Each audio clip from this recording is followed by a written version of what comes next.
welcome to the Unfuckwithable Woman Podcast, or the Tough Woman Podcast, the podcast that is here for you ladies to help take you from unfulfilled to unfuckwithable. And if you are not unfulfilled, well, I'm just going to help you become even more unfuckwithable, right? Because what's better than being unfuckwithable? I don't know, right? I don't know. I love it. So anyways, ladies, for anyone who's new dropping in, my name is Ashley Ingram. I am your hostess with the mostest, as I always like to say. I am always going to be your host here. I like to bring in guests when I can, but I like to make sure that I give you guys guests that are really tailored to what I think is valuable to you guys and what you guys tell me is valuable to you guys. So, like I said, this is the Unfuckwithable Woman Podcast. This podcast is here to just bring you back to self-awareness, talk about issues that are important to us as women, and bring us all up, level us up together.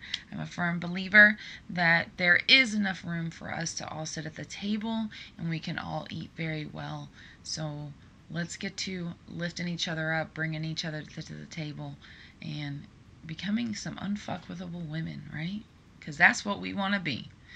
Anyways, today, ladies, is a really super exciting podcast for me.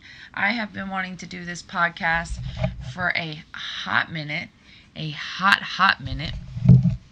All right. And I'm sorry, I'm looking at my recording as we're going. If I was a little lighter in the beginning, it's just because my mic was a little far away. So as you can see, I'll be sitting, you might hear my mic move a little bit just so I can adjust appropriately. I finally got earphones to listen, or earbuds to listen to this with, so I can hear myself talk. Oh, you guys, podcasting, let me tell you, it's a whole new world for me. Whole new world. I learn something new every single day, or every single time that I do it, because I don't podcast every day. But I learn something new every single time I podcast, and I just love it because I get to talk to you guys. And a lot of people, well, not a lot, but quite a few people have talked to me about why don't I take the ums and the ahs and everything out of it. And it's just because I want to be real with you ladies. This is just me being me sitting here like if we were having a conversation together. That's what this is. So I don't want to take any of that realness and rawness out of that, whether that's ums, ahs. If that bothers you, please feel free to not listen. I don't want to bother anybody. It's all about love here. And like I said, I'm going to try to make sure that you can hear me really well. So anyways, on to today's podcast. Today's podcast is one of my favorite podcasts, actually. I think, honestly, all my podcasts are my favorite, but this one is very special to me because it is a way of parenting that I embrace. And actually, it is a way of parenting I see starting to be embraced now, especially as our awareness starts increasing across the conscious whole. I see a lot of us starting to come to this way, realizing that maybe the way that we grew up was not the way that things should be. So before I go any further, let me introduce the topic to you in case you didn't read it. Today's podcast is about conscious parenting, you guys. This is an absolute game changer for you as a parent, and it was a game changer for me as a parent. It was a game changer for a lot of things that I grew up with and habits that I took into my own parenting, and realizing that that's not the way things work conducively. It's not the way it works for me and my kids. We have a very, non-traditional family setup at the moment. But it is what works. And by being a conscious parent and choosing conscious parenting and choosing the true happiness of my children versus what I might have necessarily wanted in the moment, it has really changed the dynamic with me and my kids in a much more positive and uplifting way. I like to say that I broke the generational curse within my family. So being able to be a conscious parenting is just another manifestation of that generational curse being broken, because it has created a much more open dynamic between me and my daughter that I did not receive when I was growing up. And like I like to say, especially when I'm talking about my parents and the way that I grew up, I like to remind everyone that we, especially as parents, can only do what we know how to do with what we have. So when I talk about my parents, I will never put my parents out like they were these evil people, because they are not. My parents are fantastic, and I know my parents love me. But going back, anybody should be able to go back and look and see that your parents did the best that they could with what they had. They simply were raising you based on the way they were raised in systems that they knew. So whether that's right or wrong, it was what they had at the moment. So when I compare the way that I grew up, it's not in a malicious sense. It is a way to compare and contrast, but it's also me reminding myself that my parents did the best that they could, and that's what I've been doing up until about the last few years, when I finally switched over to fully, to conscious parenting. And mind you, I did it unconsciously. I know that sounds weird. I consciously parented unconsciously, but I was not aware that that's what I was doing when I started it. I just knew that the way that I had grown up was not working and would not work with my daughter, because I remember how I was. And for anybody who's wondering, I do have 2 kids. I have a 13-year-old daughter and a 7-year-old son. And for anyone who's doing the math and knows my age, I'm 30. So when you're going 13, I did have my daughter at 17. I got pregnant at 16, and I left my home at 16. So I've been on my own since I was 16. I've lived with both sets of my parents a couple different times, on and off, but generally it has been me and my daughter, and now me and my daughter and my son. So I do have 2 kids, 13 and 7, a daughter who's the oldest and a son who's 7. I love them. They are the absolute lights of my life. They are the reason I do every single thing that I do. And to give you just a little bit of background, and when I say our situation is non-traditional, so I am living in Florida at the moment. I moved back home. Florida is my home from after living in North Carolina for 13 years. And amongst that time, I also have lived in quite a few states on the East Coast, as well as living out in Illinois, out towards Chicago, in amongst that time. So I moved around a lot, and I unfortunately moved my daughter around a lot. We weren't stable for a very long time in her younger years. And now my kids both live in North Carolina. My daughter just moved back home, just because I am the working parent as far as, both their fathers goes. My daughter's father is very non-existent at this moment, and I'll tell you a little bit more about that here when I start telling you how conscious parenting works in our relationship, because a lot of it stemmed from her relationship with him, and it spurred me to be a more conscious parent, because he was not being a good parent at all. So, and it's just simply because he's not in a good space mentally for his own self. But anyways, so my son also does live in North Carolina, and he lives up there with his father, my ex-husband. And so we technically have joint custody, but of course my ex has primary physical custody, simply because my son was born there. He was raised there. Most of his family, I have family down here, but the family that he knows, the family that's been active in his life, is up there. And my son is very happy. So I choose to allow him to be happy. I don't force him to come live with me or anything like that. I am an active mother, so I pay a very large phone bill so that I have the capability to see my kids at all times and talk to them at all times. I make sure that my kids are very taken care of. Whatever, if they need stuff, I do I make sure that I take care of that. I make sure that I see them no longer than we don't go any longer than 2 months at a time. I'm actually getting ready to go back up there, and then I'm going to be bringing them down for the summer. My daughter's talking about coming down for about a month because she's homeschooled and she can do that. It's fantastic. But anyways, so that's kind of our non-traditional way of being in our family. We are still a family unit. We're just a little spaced out. I make sure to check in with my kids every day, and I know quite a bit about what's going on in their lives, school, all that stuff. So yeah, that's our non-traditional way of being a family at this moment. But I'm going to tell you, it works, and my kids are very happy. Yes, they miss their mother, and I miss them like crazy, but I still try my very hardest to make sure that they know that they are loved, that their mother is here. No matter where we go, my kids always have home with me. We are Ohana, which I love. which is family, right? Nobody gets left behind in this family. So anyways, on to today's podcast, conscious parenting. So I went ahead and I tried to look up a good actual concrete definition of what conscious parenting was. And basically what I came across was conscious parenting was stepping away from our mental reactions, so our rational reactions, and really diving into that moment of parenting. So being aware of ourselves. So the best example I got out of it was this woman was talking about, she was taking a bath and her daughter walks in and they've been playing out in the snow, and her daughter's just really happy and glowing, and she's obviously had a great day outside, and she's looking for a bucket to go build a snowman with her dad, and she's just so full of joy. So back to this mother. This mother is very OCD, and she grew up in a very alcoholic-based family dynamic. So she was very neat freak, needed to control stuff. So she said in that moment she had two choices. She could either yell at her daughter for making a mess and getting on to her about how she's going to have to clean all this up, yada, yada, yada, and basically breaking her daughter's spirit down.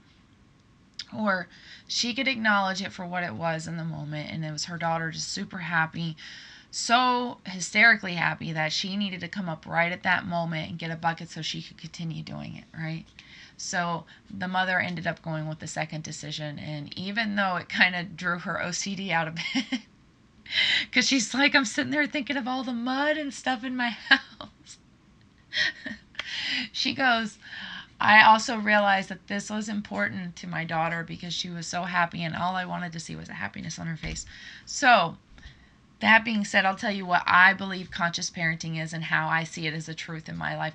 Conscious parenting is removing your own wants as a parent, the things and habits that you grew up on, removing yourself out of those and actually being present in the moment and focusing on the needs and wants of your child and what will build upon their happiness. And so, to me, that is important because I believe as parents, obviously we want our kids to be safe and we want our kids to be happy and we want our kids to go on and live fulfilling lives. What I think happens, though, is we tend to push our belief systems onto our kids. And what we need to realize is that even though our kids are our kids, you guys, we only get our kids for 18 years. These are small human beings that we are entrusted to help guide and prepare for life.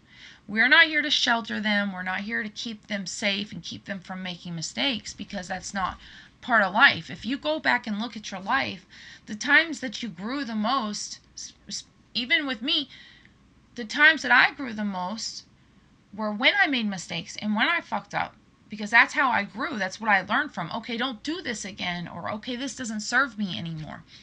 So what happens, I think, is we get so caught up in keeping our kids in this cocoon of safety, especially in this day and age, because it is a dangerous world, that we don't allow them to actually live life and go out there and make those mistakes and have those growing moments. So, to me, what conscious parenting really is reminding myself that my children are small human beings that don't have the life skills that I have yet. So it is my job as their parent to continue to guide them in the correct way, the way that I hope that they grow up to be. And that's not in forcing my belief systems on them. That's in supporting them as they go on their path. We are simply here to guide them, you guys. Guide them down a good path. You want to instill morals and values. I'm not saying don't do that. Definitely instill morals and values. But that also means including your children in decisions. Don't just assume that because they're children, when something bad happens to them, oh, you're a child, so you don't know how to feel. No, they feel.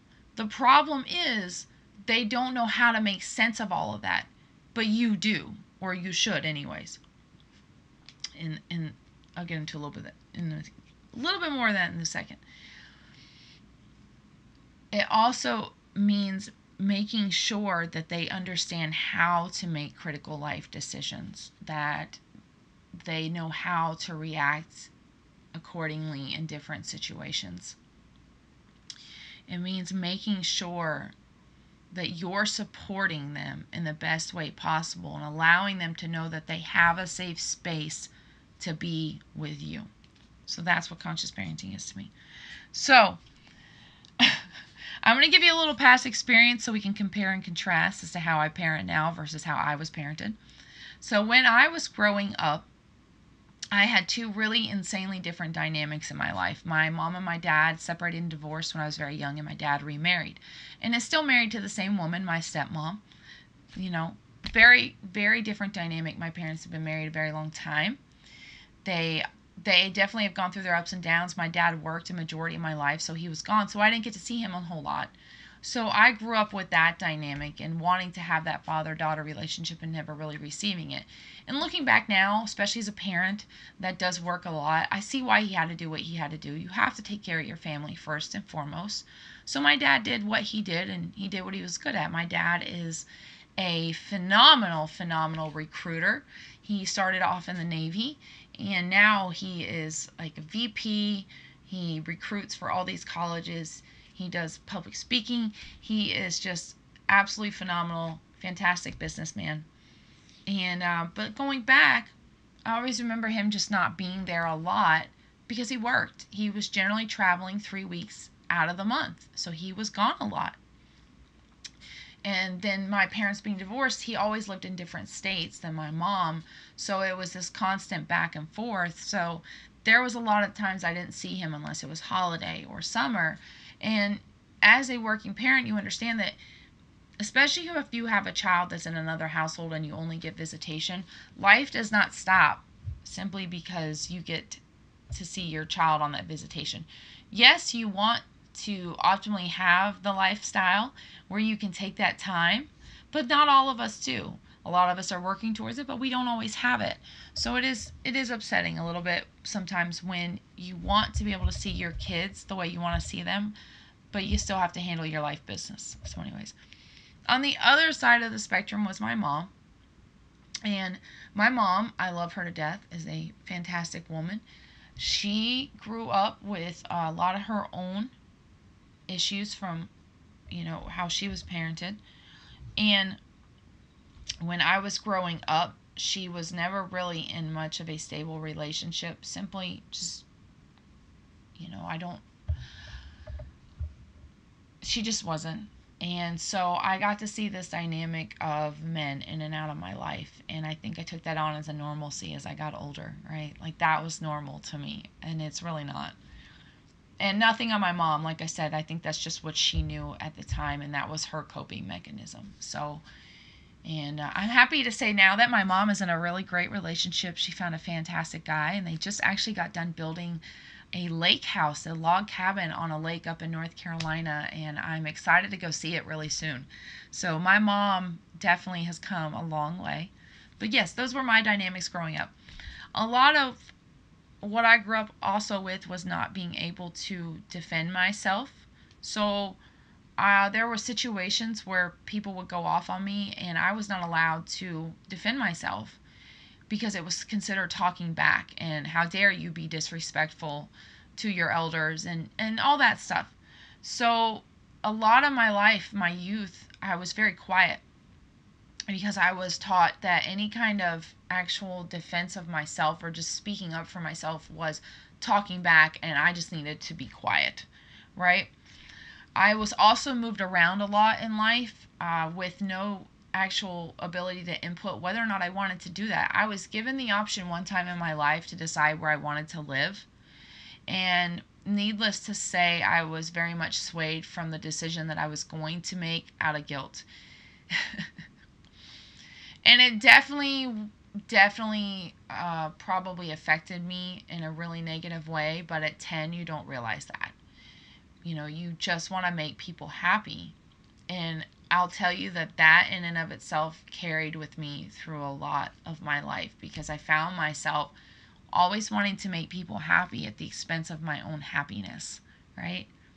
So, side note, this is why it's really important to do inner work. I talk about this a lot, but doing inner work will tap you into behaviors and habits you may not even realize you have that are no longer serving you. So, side note, get out there and do some inner work, right? Or get in there. Go within and do the inner work. Okay.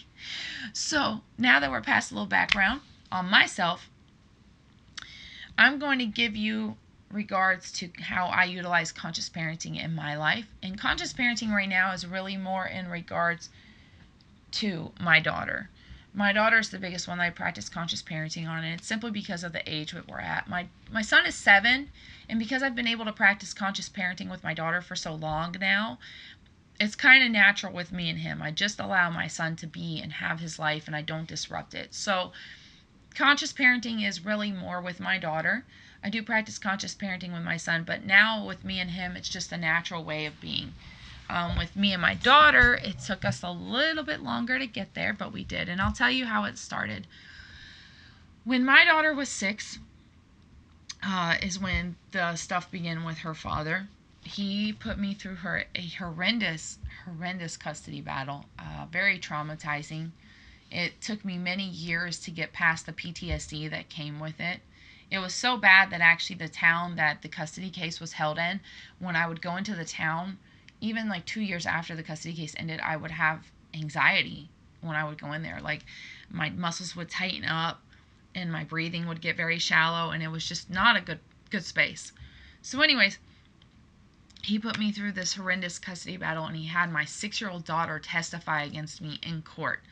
I can't even imagine what that did to my 6-year-old, but I can tell you that it came out of a place, and she's admitted this to me, of wanting to make her dad happy. So she took on, again, breaking the generational curse. My daughter took on that need to please people from me, right? Because that's all I knew, so that's all she saw growing up. And her dad is really bad at the victim mentality and making people feel like shit when they don't want to do what he wants them to do. Basically, if he doesn't get his way, he throws this little temper tantrum, and he's going to do what he can to make you feel like crap, right? He did it when we were together, and unfortunately he does it to his own children. It's pretty shitty. But anyway, sorry, I'm not trying to bash my ex, just I'm working through stuff. It's very hard when you see your kid going through things and having to learn to work with your own anger in regards to that parent, because ultimately my daughter's health is the most important. So just trying to be supportive for her without bringing my own emotions into it. It's a work in progress. Always a work in progress, you guys. So anyways, needless to say, I ended up winning the custody battle 6 months and $6,000 later, after a lot of flip-flopping and dealing with an absolute amount of nonsense. And a lot of verbal abuse from him towards me, and just trying to sabotage any relationship I had with my daughter. So after I won the custody battle, his now soon-to-be ex-wife lost her shit. I think really what the custody battle was her trying to completely get rid of me, kick me out of the picture. She did not like me, does not like me to this day. I can't even begin to tell you why, as I've never tried anything with my ex at all. I've respected their relationship. I've never had that initiative to do that anyways. But when she realized that I was not going anywhere, especially as Rebecca's mother, and she was not going to be able to take over my spot, I think she kind of had an implosion of her own issues. So that kind of began their very rocky and roller coaster type relationship. And also, just to kind of give you a reference, that's when my ex's meth addiction began, to which he still has an addiction this day. And his ex-wife has one as well. So if that kind of gives you some input as into how things were with them and where their mindset was when this was going on. It was very sporadic, very volatile. So after the custody battle ended, my ex literally went off the deep end. He started hanging around with really bad people. He got into some really bad situations. And like I said, he was in the throes of a deep, deep drug addiction. And what this ended up leading him to when my daughter was about 8 was him going to jail, in prison. Now, mind you, when my daughter was 8, we had just moved to Asheville, North Carolina from Morganton. I was going through my own shit. I was going through my divorce and separation and divorce at the time. And so I was dealing with my own, well, trying to deal with my own issues at the time. And in and amongst all this, boom, this happens. And my daughter's father, whom my daughter was extremely close to, mind you, they had a great relationship. Even after all that, I never stopped that relationship. I don't believe that we as parents, unless the other parent is physically violent or abusive towards the child, like my daughter's father is now, I don't ever believe in interfering with that parent relationship. That's not my place to tell my daughter what her relationship with her father should look like. So I never interfered. As long as she was safe, I never interfered with that relationship. That wasn't my place, and it made my daughter happy. And I fully realized, coming out of my youth, how incredibly important it is, especially for a daughter, to have that male dynamic in her life. Right? So, again, back to where we were at. This trouble that my ex was getting into landed him into jail and into prison. And my daughter, in the midst of 3rd grade, when she should focus on being an 8-year-old and being a child, is now dealing with massive abandonment issues because her dad literally fell off the face of the planet. We did not know where he was for 2 months. She could not get a hold of him. She's freaking out, having complete mental breakdowns at 8 years old, you guys. 8. Having full-blown adult-sized mental breakdowns. No 8-year-old ever should feel that way. So even though I was about a year into my own shit, my own divorce, my own separation, dealing with my demons, I was entering into my own inner work that's when I started. I had to take a step back out of my own shit and become conscious of the fact that my daughter was in a lot of pain. And if I didn't do something to help her soon, it could go really bad. All right, so I had to become conscious of that fact. And that's when I first started stepping into conscious parenting and with my daughter. Oh, sorry, guys. I'm going to move this microphone a little bit. So anyways, so what ended up happening is my daughter at 8 requested to go see her father in jail. All right? And I know some parents are going, please tell me you didn't take her. Yeah, I took my daughter to go see her dad in jail. And I'll tell you why I took my daughter to go see her dad in jail. First of all, because she asked. You know what? She asked, and she has every right to see what has become of her dad because of the decisions that he made in life. Was it a gamble? Yeah. Could it have potentially spiraled her? It could have. You're right. But you know what? You know what I realized? By allowing my daughter to have that choice and make that decision and supporting her in it, it actually gave her power. My daughter went in there with a much higher head on her shoulders, and she was able to actually see her dad, like really see what he had become due to the decisions that he had made in his life. And it was very eye-opening for her, even at 8. I remember her going to me and she said, Mom, is Dad in there because of all the bad decisions he was making? And I said, yeah, hun. When you make bad decisions in your life, that's what happens. And that opened a whole conversation for us and allowed me to have that conversation with my daughter and just show her that she was supported. And then it gave my daughter some form of control because it wasn't like, oh, I was pushing her off and just acting like she was stupid and, oh, you don't need to know about that. That's adult stuff. No, that's real life shit that my daughter's going through. And I need to make sure that she understands the consequences of people's actions. When you do bad shit like that, you have consequences. And my daughter saw that. My daughter will tell you now at 13, she does not like drugs. She does not like alcohol.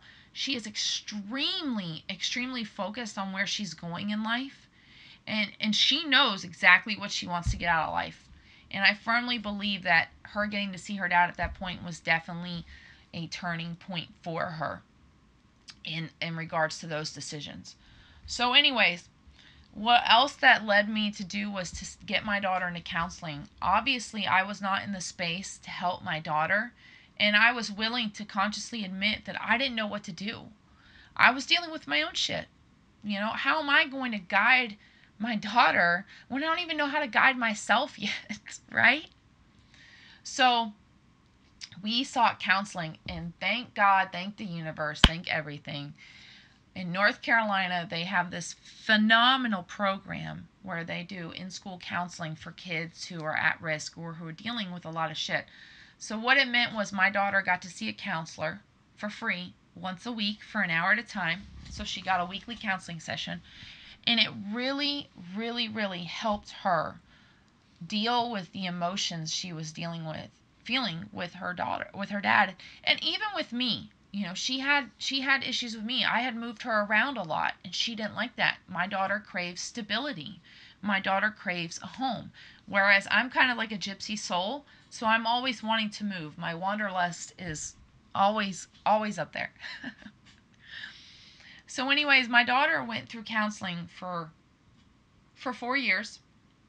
We moved back from Asheville to Morganton. We were there for a little while. And my daughter continued counseling. Oh, God, she continued counseling all the way up till right when she entered into 6th grade. And every year I gave her that option, like, do you want to continue with it? Or, do you feel like you're in a good place that you don't need to do it anymore? And she decided in 6th grade that she no longer wanted to do it. That she was happy where she was at, and she felt good. Mind you, by this point, her dad had kind of stepped out of her life completely. He'd been out for about 2 years now. And he did this wonderful little thing where he would call her and say, oh, I miss you so much. You should come see me. But he could never make any effort to come see her, even though that was her stipulation. She didn't want to go over to the house that he was at because he was still with his ex-wife, and their situation was just very chaotic. They were both now in the throes of complete drug addiction, and they had like 5 kids in this little 3-bedroom trailer, so my daughter actually had no space. Versus when she was at my house, she had her own room, she had her own space. She had a lot more control over her environment. So he would do that. He did not make it to any school functions for her. I couldn't tell you when the last time was that he's actually been to a school function for her. He probably doesn't even know what instrument my daughter plays in band. He probably doesn't even know she plays band. He is not aware of her grades or how well she's doing in life. And just to give you a little contrast, and so you guys don't really think that I'm trying to make my ex out to be a complete and total ass, my daughter is in North Carolina. She lives with his parents at the moment. They help me out quite a bit, and they're fantastic people. Between them and my mom, they help me out. Those are my co-parents there. So she lives with his parents, mind you, who don't have a whole lot to do with him, and that's their own thing. So she is 5 minutes, maybe 10, from her dad, right? So you'd think, okay, he hasn't seen her, except maybe a little bit pops in here and there, like really seen her in a couple years, right? So she said she's only seen him one time. She's been back up there since December, y'all. We're in April now. She said she's left the house before, and he's shown up while she's been gone, and he can't even wait for her to get there to see him. He has to leave. So you guys,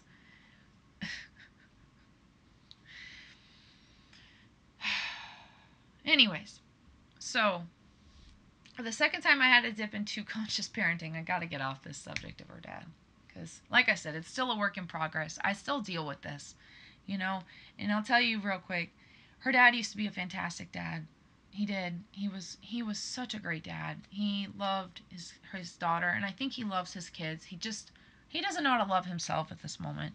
He has so many demons, and all he can see is how much of a victim he is in his own mind. He can't step out of his own mentality and see anything else but that, and which is very sad. But unfortunately, sometimes people just get stuck, and unless they're willing to help themselves, sometimes you just gotta let them be stuck. And my daughter now is in a space where she's learning to not allow that to affect her. She's come to realize that her dad has his own set of issues, and those issues don't tie into her worth, which that used to be a problem. So anyways, the second time that I had to develop conscious parenting, and that's when I really fully embraced it for what it was and actually understood that that's what it was conscious parenting, was my daughter now.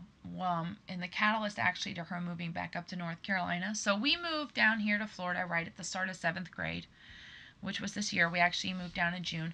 I moved down a little bit ahead of my kids just so I could get set up and get stabilized, get myself going, and make sure I had a space for them to come down to. I did not plan on moving my son down because he was so set at where he was, but my daughter was coming with me. Like I said, I am her main parenting figure. So at that time, I had given my daughter a lot of control in this move.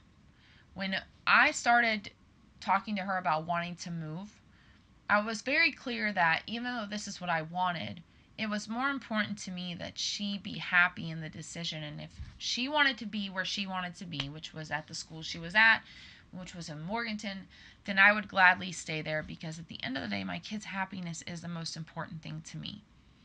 It isn't about what I want. When I had kids, I gave that up.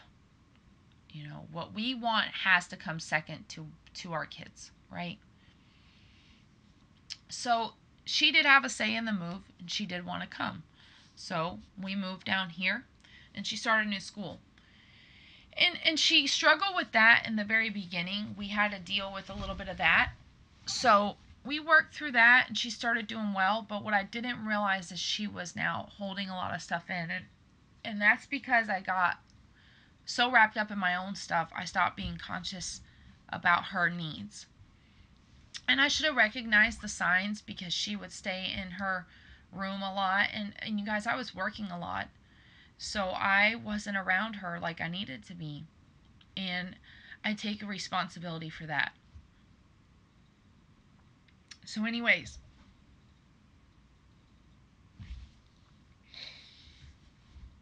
my daughter's father really got bad.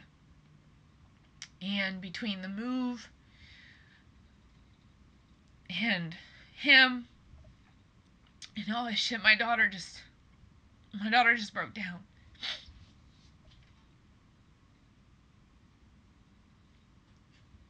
My daughter just broke down. And I remember my 13-year-old coming to me and saying, "Mom, I'm just in so much pain." At 13. She was in so much pain. And all I could think is, what do I need to do? And I remember asking her that all the time. What do I need to do to help you? What do you need? And it took her a long time to finally allow me in to help her.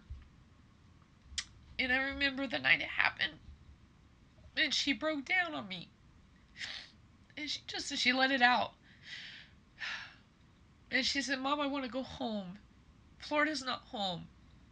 I want to go home." Now, because of the pain my daughter was in, it caused her to self-harm, and that's why this is kind of hard to talk about. And seeing that really spurred me into a whole different way of thinking with her. I stopped asking my daughter if she was okay. To me, honestly, that seems almost insulting and completely redundant. My daughter's not okay, obviously. I mean, my God. She's even admitted she's not okay. So why would I ask her, "Are you okay?" I started asking my daughter, "What are you feeling today? What's going through your mind? What are the emotions you feel?" And she would tell me. And then I'd say, "Well, do you want to work through them? Do you want to talk about it? Or do you need space?" And she would say, "I want to work through it." Or, "I just need my space, Mom. I just need to be." So I chose to be a conscious parent by helping my daughter to acknowledge how she was feeling, but allowing her to decide whether or not she needed the space to work through it alone or if she wanted me to work through it with her. And the type of dialogue it opened between me and my daughter was absolutely life-changing, not just for me, but for her as well. My daughter is easily now my best friend. And we have this amazing relationship where she literally feels like she can talk to me about anything, and she knows it. Because what I allow my daughter to have is that safe space to come to me without judgment. No matter what it is she's talking to me about, sex, drugs, any of it, she has that safe space. And she's come and talked to me about some taboo subjects per what everybody else is taboo.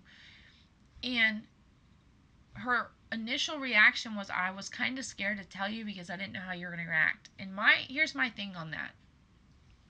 Because we've had discussions about sexual orientation and things like that. And I tell my daughter, like I tell my son, there is absolutely nothing in this world that you could ever say to me about any of the choices you make in life that would make me love you less.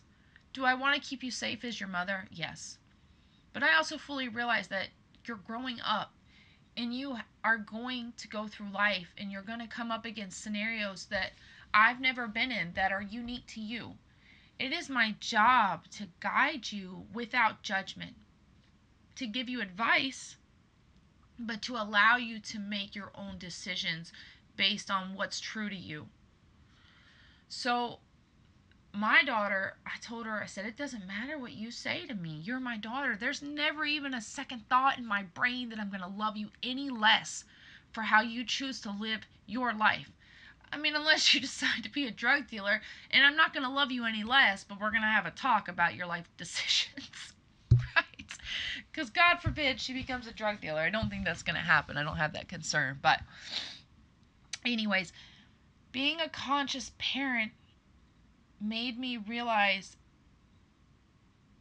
that choosing to put the happiness of my child, like what's happy, what makes her happy, what's her truth, choosing to put that happiness ahead of my own wants as a mother. Like, do I want my children down here with me? Yes. Every single day. You know, I can FaceTime my children at whim. But there's something about being able to go up and hug your kid whenever you want that cannot be replaced. So yeah, I would love for my kids to be here, and I'm working on it so that I can be with my kids at any time. You know, I'm working hard at it. But until then, my kids are happy and they're safe. My daughter, God help her, she's so strong. She is rebuilding herself, and she is so much stronger because I allowed her to make the decision about what would make her happy in life and what was going to work for her. And I allowed her to, move back up to North Carolina, even though I knew it was going to suck for me. But it is the best decision that I could ever make as a mother, to allow her to choose her happiness. And she's safe and she's happy. And she is surrounded by so much love, you guys. My kids are surrounded by so much love. And I don't even care who the vessel is that gives it to them. As long as they are surrounded by love and they are surrounded by positive guidance and they are being helped to shown a better way in life, then I feel like I'm doing my job properly as a mother. Because ultimately, the mental and spiritual well-being and emotional well-being of my children is first and foremost for me. So, being a conscious parent forced me to step out of my own shit, my own needs, and my own wants for my kids and put their needs and their wants in front of it. That to me is what conscious parenting is. Is choosing to remove ourselves as the priority and really make our kids priority. You guys, when they're young, let them be kids. You can clean the messes up later. And trust me, I've had my days as a parent too. I've had days where my son loves to bake with me in the kitchen. Like, that's our thing. And he loves to help me. He loves to help me clean. It's the cutest thing ever. He'll help me do dishes. And there will be water everywhere. And I'm just sitting there going, oh my God. I'm going to have to clean all this up, right? But you know what? My son's happy. And my son goes, look, Mom, I'm helping you. And I'm doing good. And you know what? You know what I say? Yes, son. You are such a big helper. You're doing such a great job. Mommy is so grateful for you. And I reaffirm him. And I build him up. And I pour life into him. I pour life into both my kids. Because you guys, it is easier to build a child up than it is to fix a broken adult. And look at it from your own standpoint. Because I really believe we're all broken adults that just need to work on ourselves. Myself included. I'm still working on myself. But let me say that one more time. It is easier to build up a child than it is to fix a broken adult. Think on that for a moment. So you guys,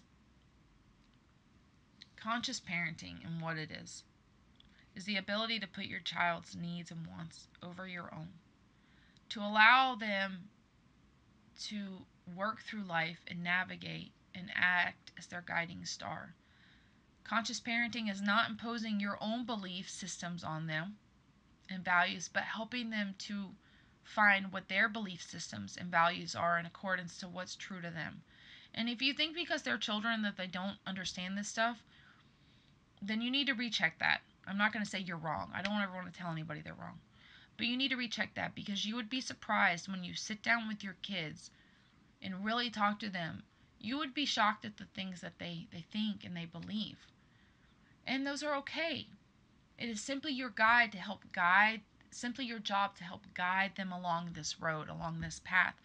Don't try to change them.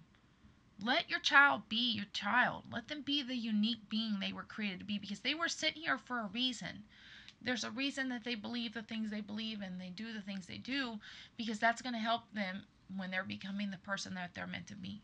So conscious parenting, again, removing our own wants and needs as parents, ideals, belief systems, values we have that are ours but aren't our kids, and allowing our kids' needs, wants, values, belief systems to take priority. Right? So, if you're asking me what are some takeaways that I can utilize in regards to becoming conscious parenting, well, first of all, I'm going to tell you need to become conscious. All right? You need to bring awareness into yourself. You need to start on your own inner healing journey if you're not on it. And bring awareness within yourself. You know, what are habits and belief systems and values that you're carrying within yourself? And are you imposing those onto your kids? Are those your kids' belief systems, or are those simply what you wish they were because those are your belief systems? So it makes sense, right? So, first takeaway, work on your own awareness, work on your own consciousness. Do the inner work. I've been doing inner work for almost 6 years now. And I'm still doing inner work, right? Still dealing with stuff. But that's part of it. That's part of the journey. It's a beautiful journey, let me tell you. So the second takeaway I can have is to actually give your children that space, that non-judgmental space where they can come to you and talk to you openly without fear of repercussion, without fear of judgment, without fear of any of that. Really try to give them that space and open that dialogue. You will be amazed at what you learn and what they're willing to talk to you about. And the other thing about that is when they do talk to you about stuff, you are not allowed to use that as a weapon against them, ever. It's not something where they have a conversation with you today and they admit something that was kind of humiliating to them or whatever. And 6 months down the road, you pull it up and throw it in their face. That's not how that works. So don't do it. And I say that in all seriousness because I've seen it done, and it is just devastating to a child. It destroys any trust that they had with you. I promise you. So give your child that space. And my last takeaway would be Stop asking your child if they're okay. Are you okay? Instead, ask them how they feel today. What are you feeling, son, daughter, whatever you call them. I call my kids babe, honey, lovey, whatever. What are you feeling today? What's the emotions going through your mind? Don't take the superficial responses. Really dig deep, you guys. Know your kids, okay? So anyways, that is my power-packed, very emotional podcast for today. Was not anticipating the crying, but this is always a very delicate subject with me still, because it's such a cathartic release, but it's also a reminder that we're still working through this and we're still healing.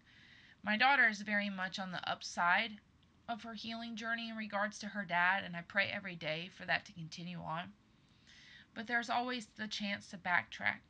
So by me remaining conscious as a parent and continuing to stay on this journey with my daughter, it helps me to look out for when she's having triggers.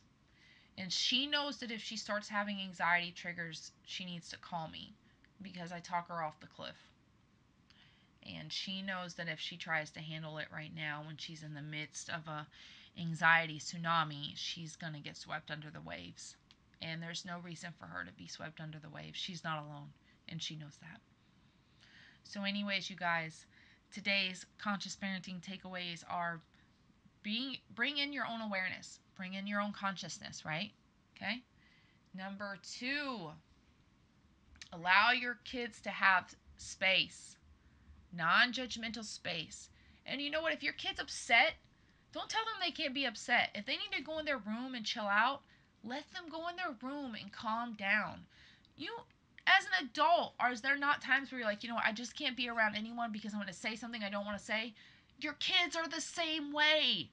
The problem is they don't have the same coping mechanisms that you have because they don't know how to do it. It's our job to show them that it is okay sometimes to go away and go into your own space and work through your stuff before you come out and deal with it in the world. All right? Give them the space. No judgment, and don't hold things against them. Don't do it. Don't throw shit back in their face, right? And the third one is stop asking your kids if they're okay. Especially in this day and age, you guys, our kids are not okay. This is a really shitty world right now.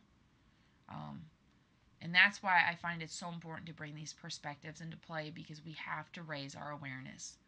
We have to become more conscious as a whole. So stop asking your kids if they're okay. Start asking them how they feel. Guide them and teach them how to process their own emotion. Because if they don't, they're going to grow into adults that have no coping skills. They don't know how to deal. You see these adults having midlife crises because they don't know how to deal with things. It's because they weren't taught how to deal with things when they were growing up.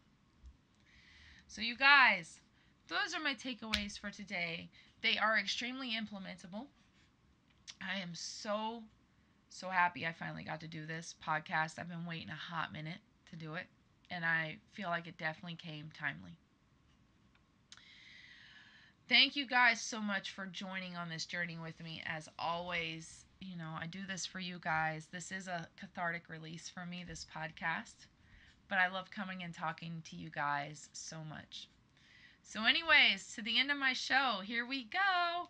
As always, get that energy up a little bit. If you love me, especially if you're on iTunes, and if you're not on iTunes, go to iTunes now. Find me on iTunes. Tough Woman Podcast. I got a lovely little phoenix going on there. It's like the phoenix rising out of the ashes. What? Find me. Give me 5 stars if you think I'm awesome. Leave me a review. Tell me what you think. Hit me up on social media. I am on Facebook at Ashley Ingram. Also at The Unfuckwithable Woman. That is the business page. Find me on Instagram under The Unfuckwithable Woman. You'll see me leaning against the bathroom door looking sexy as hell. Ladies. Gotta feel ourselves, right? Also, you'll find me on my website, www.toughwoman.com. You can also get access to my coaching programs, which I am now releasing a 90-day coaching program. So it's called Becoming Unfuckwithable In 90 days, ladies, it is a game changer for you, and it will help you tap into that unfuckwithable woman that we all have within us. So if you are interested in that, go to www.toughwoman.com. Holler at me, hit me up on social media. Let's connect. Ladies, if you feel like you'd like to be on a podcast with me, because I'm always looking for some awesome guests, even men, if I got men tuning in, please reach out to me and we will get something going. I love connecting. I love bringing new perspectives into it. So, yeah, rate me on iTunes. Tell them you love me. Share me, please. Find me on social media. Let's connect. Hit me up on my website. You can connect with me there as well. All right, you guys. So that is the end of today's podcast. I know I went a little longer than the solo goes, but you know what? I felt called to. So as always, guys, thank you so much for joining me. Today, I challenge you to go out, embrace grace, and embrace that unfuckwithable woman that is inside all of us. All right? So until next time, and real quick before I go, just a reminder, I am only now doing 3 podcasts a month. Not that I couldn't do 4, but I found I liked having 1 week to kind of take off and regroup and focus my energies on other stuff. So yes, first 3 Mondays of the month will always be the podcast at 5. That last Monday I will not be there, but my goal is to have enough content that even when I'm not there, you can go back and re-listen to some of the older episodes, all right? So anyways, ladies, thank you, and men, if you're on there, thank you so much for joining me for this lovely podcast. Big shout out to my daughter, even though she does not listen to the podcast. And much love to my parents as well. I am truly grateful for them. I'm truly grateful for everybody in my life. And I'm grateful for you guys, my podcast people. You guys are awesome, all right? So anyways, all my love to you guys. I hope you feel the energy through this, whatever you're listening on. Know that I love you, and you are welcome at my table any day of the week. And you guys, I've been a chef and a baker for 9 years. So I make really good food and I bake really good stuff. So not only is there a room at my table for everybody to sit, but y'all are going to eat really well. Good food, I promise. All right, you guys, that is it for me. I am signing off. I'm going to get ready to go ride my bike on the beach in my bikini. Let me tell you, that is one of my favorite things to do, all right? So, all right, ladies, I am out. That's all I got. Much love to you guys. Go out, embrace grace, and be your badass and fuckwithable selves today, all right? Hasta next Monday, right? Talk to you later, ladies. Bye.